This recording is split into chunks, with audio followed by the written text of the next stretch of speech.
Hello, Gemini, Sun, Moon Rising, and Venus signs. Kamusta kayo? Sana po'y nasa mabuti kayong kalagayan. Welcome back po sa Star Tarot. At kung bago kayo rito, welcome din po kayo. Please subscribe, like, share my videos, and leave me a comment kung nakaresonate kayo. Thank you. So, first card ni Gemini, we have the Five of Swords in reverse. So, maganda to na naka-reverse na siya. Kasi ibig sabihin nito na kung ano man yung pag-aaway, ano man yung hindi ninyo pagkakaintindihan with another person. So, ito na yung pagtatapos nito. This is the end of that conflict.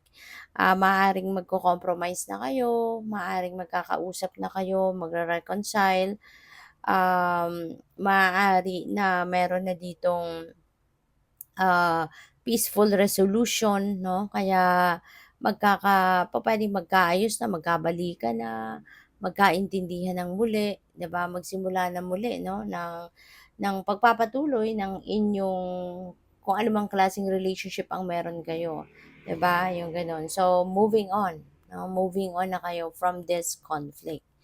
So, we have the Knight of Pentacles. Si Knight of Pentacles, maaari na ngayon talagang this is the start. This is going to be the start na ng um, pagpapatuloy, no, ng pag-e-effort ninyo, pagtatrabaho ninyo towards kung ano man ang inyong mga goals, towards kung ano man ang inyong mga ano man ang mga goals ninyo, ano man yung mga ginagawa or mga pinaplano ninyong gawin. So, now is the time that you are going to do extra hard work for it and extra perseverance, no? Yung mag-extra effort kayo rito. So, this could be the time, no, na marirealize ninyo na it's about time now for you to pursue whatever it is that you want to pursue at pag ipagpatuloy na tong gawan para matapos na, no?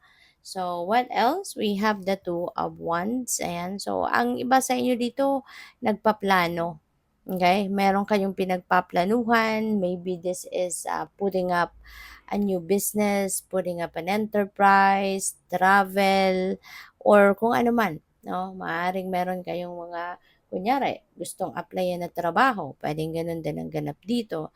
So, it could be anything. It could be related to anything na pinagpaplanuhan ninyo sa ngayon. And there are a lot of siguro different choices, various choices, no? Various options na pinag-iisipan ninyo sa ngayon. Kaya good for you.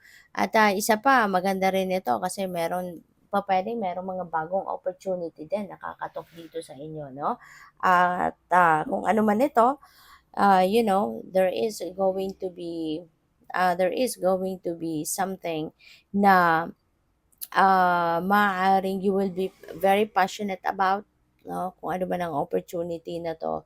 Kaya pupuwede rin na meron kayong mga iniisip, no, na mga pagbabago at maaaring yun din ang pinag-iisipan ninyo how you are going to apply that change sa inyong sitwasyon sa ngayon. So, by the way, maraming salamat for subscribing, and if you haven't subscribed yet, subscribe na kayo. And also, maraming salamat din for not skipping the ads. Malaking bagay po yun sa akin. And also, please click the join button sa baba ng video kung gusto po ninyo na mag-join kayo sa membership. Okay? Salamat po. So, tignan natin kung ano pa ang ganap. We have focus. Ayan. So, Gemini, maybe this is the time that you need to be focusing more on kung ano man yung mga goals ninyo. Okay? So, pwedeng, ano na to, parang iwasan nyo na ma-distract kayo, iwasan nyo na ang tawag dito, matuon yung atensyon ninyo sa kung ano-anong mga hindi naman importante, 'di ba? Baka may mga temptations, distractions out there. So, iwasan ninyo 'yon and instead maging focus kayo sa kung ano talaga yung goal ninyo. So, we have the dragon. Ayan. So, this is power and this is strength. This is the dragon within you na dapat ninyong buhayin sa ngayon. So, gamitin ninyo yung inyong personal power, yung inyong willpower at inner strength, no? And including your physical strength dapat malakas din kayo, matatag kayo, matibay kayo, ganyan. Para na ma-ano ninyo, ma-accomplish ninyo yung mga bagay na gusto ninyong ma-accomplish. Alright? Kaya napakahalaga na ang iba sa inyo dito, Gemini, kailangan talaga na laging malakas ang loob, 'no? Lahat tayo pala dapat laging malakas ang ating loob para nang sa gano'n kahit anumang klaseng problema ang harapin natin, kahit anumang klaseng mga difficulties, ang pupuwedeng, ma-experience natin or ma-encounter natin sa buhay, walang puwedeng makapagpatiklop sa atin, walang puwedeng